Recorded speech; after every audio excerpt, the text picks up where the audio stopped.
Maka kembali lagi bersama kami di Regie Finansial. Kali ini kita akan membahas tentang saham AALI atau Astra Agro Lestari Tbk. Ini laporan tahunannya ya, yang 2024. Kemudian presiden direkturnya yaitu Santosa, direkturnya ada Tingnik Sukowiksno. Nah, ini alamat kantor mereka di Jakarta ya. Untuk laporan kali ini kita lihat dulu ini untuk kata pengantarnya. Ini kata pengantarnya kita skip ya, karena kita lihat isinya saja. Gak perlu nengok kata pengantarnya lagi. Untuk laporan keuangan kali ini nilainya itu dia jutaan, nilai jutaan tapi benda itu dia rupiah. Jadi nanti kayak saja dan 1 juta rupiah. Cashnya meningkat di mana dari 2 triliunan 2 miliaran sekarang menjadi 3,2 miliaran. Kemudian persediaan kita lihat dia meningkat cukup banyak, kurang lebih sekitar 800-an miliaran ya. 800-an miliaran. Aset biologis pun meningkat kurang lebih sekitar 40-an miliaran gitu, 50 miliaran. Nah, jika dia dari sini ini kurang lebih sekitar 400-an gitu lah ya.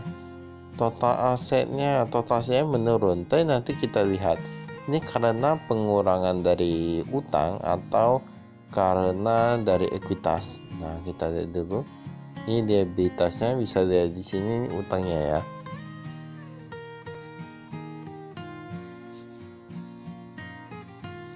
Ini ada utang usaha, utang pajak dan lain-lain. Untuk total hutangnya dari 6,2 triliunan sekarang menjadi 5,5 triliunan. Artinya apa? Dia berkurang kurang lebih sekitar 700-an miliaran. Nah, dia udah berkurang 700 miliaran nih. Kita lihat dulu dari ekuitasnya sendiri dia meningkat ya. Nah, ini merupakan cukup bagus di mana persediaan dia meningkat, ekuitas dia meningkat, ekuitas menurun. Pendapatannya sendiri kita lihat dari 20 triliunan sekarang menjadi 21 triliunan.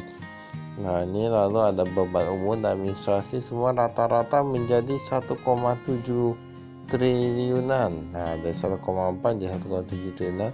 Sebenarnya kalau kita hitung itu ini gak gitu jauh, tetapi mereka tak dapat penghasilan bunga. Kemarin 92 miliaran saja, sekarang sudah menjadi kemarin 92 miliaran sekarang menjadi 211 miliaran. Nah, itulah yang sangat membantu dari laba ini kalau kita di sini. Karena labanya itu 1 triliunan dia 1,1 triliunan, beda sekitar 100 miliaran saja. Jika dilihat dari pendapatan dan bebannya seharusnya gak gitu beda jauh. Jadi itu yang menyelamatkan itu lebih kepada bunganya, pendapatan bunganya ya kalau kita di sini ya. Nah, di sini ada disebutkan penerimaan dan pelanggan dan lain-lain.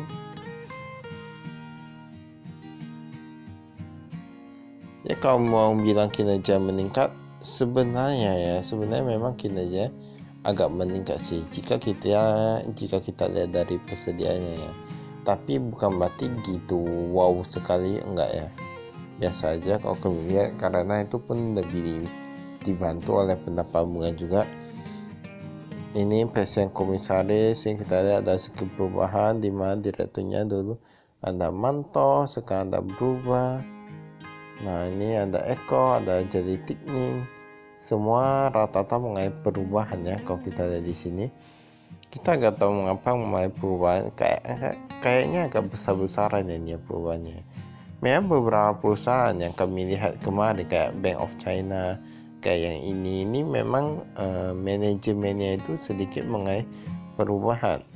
Dan kita nggak tahu apakah ini merupakan strategi untuk kedepannya atau gimana. Kas dan setoran kas kita lihat. Kas di tangan nih sangat kecil sekali, paling ratusan juta saya tadi. Kemudian kita lihat di sini ada kasnya dari 214 miliaran sekarang menjadi 292 miliaran. Nah, di sini kalau kita lihat nih ada mengenai penambahan, dan paling banyak itu dari yang pihak ketiga. Deposito berjangka 1,8 triliunan. Lalu ada mata uang asing lagi yang 2,9 triliunan. Jadi otomatis kalau kita di sini penghasilan keuangan tadi kayaknya lebih disebabkan oleh deposito berjangka, di mana mereka taruh cukup banyak uang di sana ya. Cukup banyak uang di sana. Ini apalagi kalau kita lihat kayak bukanya ini masih oke lah ya. Piutang usaha kita ada di sini. Wah, ini ada mewah marketing. Nah, ini berarti jangan-jangan semuanya pada mewah nih, serba mewah. Mewah marketing. Ini ada energi unggul pesada, ada sari dumai dan lain-lain. Pihak berelasi kita lihat 500-an miliaran menjadi 100-an miliaran itu untuk piutang usahanya. Tapi kalau kita lihat di sini, ini sebenarnya semakin membaik ya.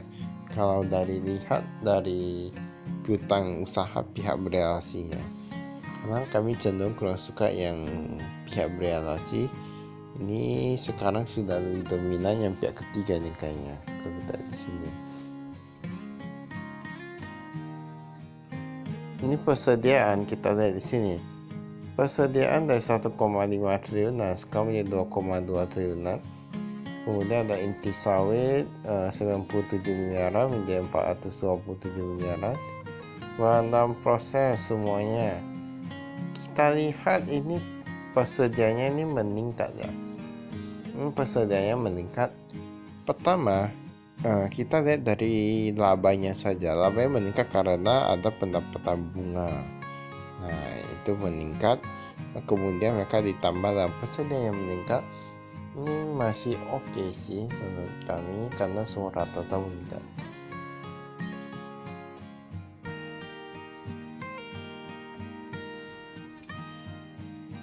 Ini bagian atas hasil besi. Bisa kita lihat di sini. Ada pendapatan dividen dan lain-lain.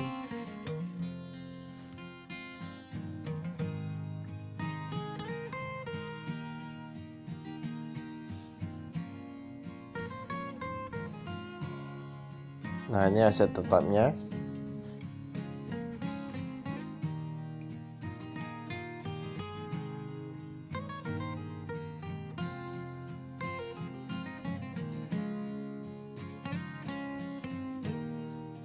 Ini aset biologis kita di sini ya, produk agrikultur bertumbuh. Nah, jika kita lihat dari sini, ini aset biologis katanya produk agrikultur bertumbuh berupa TBS. Nah, tandan buah segar yang tumbuh pada tanaman kelapa sawit. Nah, ini artinya berarti mereka ukurnya dari sana ya. Selama tahun berjalan, hasil panen TBS ada sejumlah 3 juta ton. Kemudian yang 2023 sebesar 3,3 juta ton. Nah, jadi kalau kita lihat dari sini ya, ini berarti produksi mereka menurun. Ini menurun cukup banyak loh kalau kami katakan ya. Ini menurun cukup banyak. Nah, kemudian kalau kita lihat dari kinerjanya itu, dia memang meningkat tapi pendapatan keuangan lebih membantu. Jadi seharusnya kita tahu ya gimana dengan kondisi perusahaan saat ini. Apalagi bisa kita lihat dari pertumbuhan pertumbuhan lamanya ataupun pertumbuhan penjualan lah ya. Pertumbuhan penjualan lebih oke. Nah, itu bisa kita lihat apakah perusahaan ini mereka untungnya karena mereka efisiensi, karena mereka dapat pendapatan keuangan, atau karena benar-benar penjualan. Tapi kami jujur ya, penjualan mereka itu hanya meningkat sedikit saja. Kalau penjualan meningkat sedikit ya, tapi bebannya itu meningkat ya setara atau kenaikan persentase setara tiap tahun, itu berarti kan mereka bisa rugi. Pendapatan bersih ini lebih banyak mereka dari minyak sawit mentah dan turunannya. Tapi sebenarnya menurut kami ya ini masih mending. Mengapa? Karena ini untuk perusahaan ini mereka persediaannya itu masih banyak loh. Persediaannya itu masih banyak. Kami kemarin lihat beberapa perusahaan CPO ya, beberapa perusahaan minyak mentah, kelapa sawit, itu mereka persediaan menurun cukup drastis. Bahkan kami pun bingung mengapa mereka nggak meningkatkan persediaannya, entah karena buahnya nggak ada atau gimana ya. Tapi ini mereka bisa menjalankan penjualan dan bisa menjaga stok mereka. Nah, ini merupakan hal yang cukup bagus. Nanti ada bahan usaha, biaya pendanaan, penghasilan bunga. Penghasilan bunga naik, kita lihat kebanyakan mereka dapat dari deposito berjangka 200-an miliaran. Nah, ini ya sudah terbukti.